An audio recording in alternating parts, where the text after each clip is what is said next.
चंद्र टरे सूरज टरे, टरे जगत व्यवहार, पे दृढ़ हरिश्चंद्र को, टरे न सत्य विचार। हरिश्चंद्र एक नाम जो सत्यता की परछाई है, और हो क्यों ना, उन्होंने सत्य के लिए अपना जीवन दिया है। सत्य, अगर सत्य है तो हमें और कुछ कहने की जरूरत ही नहीं है। ना ही कोई कहानी गढ़ने की आवश्यकता है, ना कुछ और। सत्य है तो केवल सत्य है। अब सत्य से मुझे राजा सत्यदेव की कहानी याद आती है कि बड़े धनाढ्य थे, सब कुछ था, जीवन बहुत सुकून से, सुख से, शांति से व्यतीत हो रहा था। अब होता क्या है, एक रोज सुबह वह उठते हैं और जैसे ही प्रणाम करते हैं ईश्वर को, देखते हैं कि एक सुंदर सी स्त्री उनके राजमहल से बाहर जा रही है। वह उस स्त्री को बुलाते हैं, आवाज देते हैं और पूछते हैं, हे स्त्री, तुम कौन हो और कहाँ जा रही हो? स्त्री पलटकर मुस्कुराती है और कहती है, मैं लक्ष्मी हूँ, मैं तुम्हारे राज्य से जा रही हूँ। थोड़ी देर के बाद में दूसरा व्यक्ति वहां से बाहर जाने लगता है। राजा को फिर लगता है कि ये क्या हो रहा है।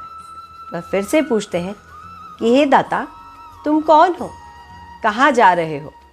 तो वह व्यक्ति कहता है, जब तुम्हारे यहाँ लक्ष्मी नहीं रुकने वाली है तो मैं क्या करूँगा? मैं तो दान हूँ, बिना लक्ष्मी के कहीं ठहरता नहीं। वह सत्यदेव राजा उस समय भी कुछ नहीं बोला, बस उन्हें जाते हुए देख रहा था। तीसरा व्यक्ति जा रहा था, तब फिर से उन्होंने पूछा कि आप कहाँ जा रहे हैं, कौन है? उन्होंने कहा, मैं सदाचार हूँ, जहाँ दान नहीं, लक्ष्मी नहीं, वहाँ मैं रहकर क्या करूँगा, मैं भी जा रहा हूँ। राजा ने फिर भी कुछ नहीं कहा। चौथा व्यक्ति जाने लगा तो राजा की चिंता बढ़ी। राजा ने कहा, आप कौन हैं, कहाँ जा रहे हैं मुझे छोड़कर? उन्होंने कहा, मैं यश हूँ, मैं जा रहा हूँ, क्योंकि जहाँ लक्ष्मी नहीं, दान नहीं, सदाचार नहीं, वहाँ मैं रह ही नहीं सकता, मुझे जाना ही होगा। और वह व्यक्ति भी बाहर निकल जाता है। अब पांचवा व्यक्ति वहाँ से निकलने लगता है। राजा और अधिक चिंता में है और पूछते हैं, आप कौन हैं, कहाँ जा रहे हैं देव, अपना नाम तो बताइए।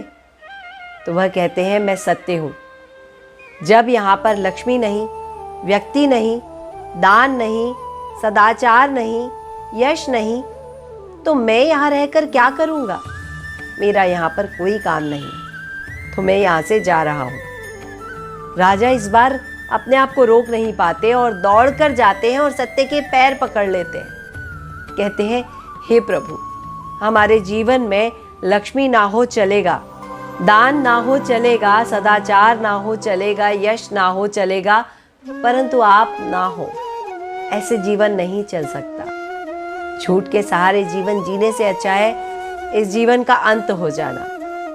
प्रभु, आप मत जाइए, बाकी सबको जाने दीजिए, आप मत जाइए।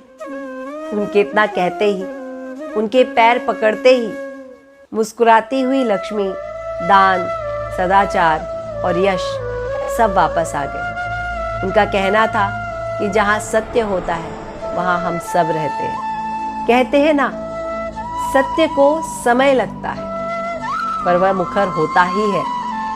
तो हो सकता है कभी किसी मोड़ पर हमें सच बोलने से परेशानी आए, पर वो परेशानी क्षणिक होगी, कुछ समय की होगी। इसलिए प्रयास करते हैं कि हमेशा सत्य बोलें, क्योंकि सत्य सत्य है, उसके साथ कुछ और है ही नहीं, कुछ और लगाने की आवश्यकता नहीं। तो सोचते हैं, आज है उत्तम सत्य का दिन। दशलक्षण महापर्व में हम हर रोज एक नए धर्म के साथ एक अच्छा आचरण सीखते हैं। तो आज उत्तम सत्य के साथ अपना जीवन सत्यता पूर्वक, सरलता पूर्वक जीने का पाठ सीखते हैं। जय जिनेंद्र।